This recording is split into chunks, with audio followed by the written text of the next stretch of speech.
नमस्कार दोस्तों, आज बहुत ही इम्पोर्टेंट हम टॉपिक की बात करेंगे कंप्यूटर की मेमोरी के बारे में। यानी कि मेमोरी के बारे में आपको जानना बहुत ही ज़रूरी होता है। जब हम कंप्यूटर में कोई भी डाटा स्टोर करते हैं तो वो उसकी मेमोरी में ही आपका स्टोर होता है। तो मेमोरी स्टोरेज आपकी यूनिट्स कौन कौन सी होती है उनकी हम बात करते हैं आज। सबसे फर्स्ट आपकी यूनिट होती है बिट।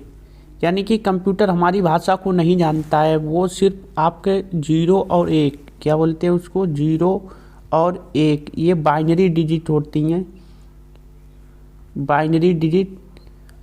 और बाइनरी डिजिट को ही कंप्यूटर समझता है। तो इसके अलावा और वो कुछ भी नहीं। तो जब 0 और 1, 0 और 1 का युग्म मीन्स जोड़ा जब तैयार होता है तो वो किसका होता है, 1 बिट के बराबर होता है। ध्यान रखना, कंप्यूटर की सबसे छोटी यूनिट कौन सी है, 1 बिट। ठीक है। इसके बाद हम बात करें, जब यही बिट 4 बिट बन जाते तो ये निबिल, आपका एक निबिल तैयार हो जाता है। ठीक है, आपको निबिल ध्यान रखना है। और यही बिट, कंप्यूटर की बिट 8 बिट जब तैयार हो जाती है मिल के, तो आपका 1 बाइट के बराबर हो जाता है। मैं आपको एक स्क्रीन पर इमेज शो कर देता हूँ बिट्स का युग्म कैसे। जब 1 बाइट कंप्यूटर पर, जैसे हम एक वर्ड लिखते हैं ए, तो आपका ए वर्ड जब हम सेव करते हैं तो वो 1 बाइट के बराबर होता है। यानी कि 8 बिट्स। और 8 हाफ बाइट, यदि हाफ बाइट किसके बराबर होता है, निबिल के बराबर होता है। हाफ बाइट निबिल के बराबर होता है, ये भी आपको ध्यान रखना है। इसके बाद केबी की यदि हम बात करते हैं, यानी कि किलो बाइट, तो आपका 1024 बाइट हो गए। अब मेगाबाइट की यदि हम बात करते हैं तो 1024 केबी हो गए।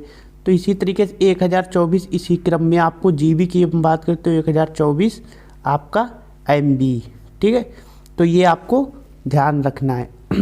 ये तो नॉर्मल यूजर्स के लिए होता है, जीबी तक ही उसका मतलब स्टोरेज पूरा। यानी कि टीबी 1000 जीबी तक हो गया। फिर इसके बाद टी के बाद आपका पी आ गया, पेटाबाइट 1000 जीबी, हेक्साबाइट 1024 पीबी। इसी तरीके से एक क्रम Z B by T 1024 Z B, bronto byte 1024 by B. यानी कि एक क्रम ये इस तरीके से आपका चलता रहता है। ठीक है, आगे सबसे लास्ट वैल्यू होती है जीबी। ये जीबी वाली नहीं है, ये जियोप बाइट, यानी नो लिमिट। इसमें कोई स्टोरेज क्षमता नहीं होती, बहुत बड़ी स्टोरेज क्षमता होती है, अभी कोई डिक्लेयर नहीं है। तो यहाँ तक आपको याद हो गया होगा, समझ गए होगे। अब इसमें एक प्रॉब्लम रहती है, इसको याद कैसे करें। तो इसकी एक ट्रिक होती है। जीबी तक तो आपको सबको पता है, गीगाबाइट तक, लेकिन टीपी ये थोड़ा कठिन हो जाता। तो टी मीन्स क्या होता है आपका top, P means P, top हो गया। अब ई जेड बाई, ये क्या हो गया आपका easy, E Z by easy. B means bronze medal. ठीक है, तो आपका ये किस तरीके से याद करना है, टॉप करना ईजी है, ई जेड बाई ईजी है, पाओ ब्रोंज। ठीक, तो आपको ये इस तरीके से ये ध्यान रखना है। ठीक है, आपका इसका क्रम बहुत अच्छी तरीके से ध्यान रखना। आरोही अवरोही क्रम परीक्षाओं में बहुत पूछ लेते हैं। तो आपका ये आरोही अवरोही क्रम इस तरीके से टीबी पीबी इस तरीके से ऐसे आ जाएगा, ईबी और जेड बी, इनमें से कौन सा बड़ा है ये भी पूछ सकते हैं। इस तरीके से आपको क्रम ध्यान रखना है।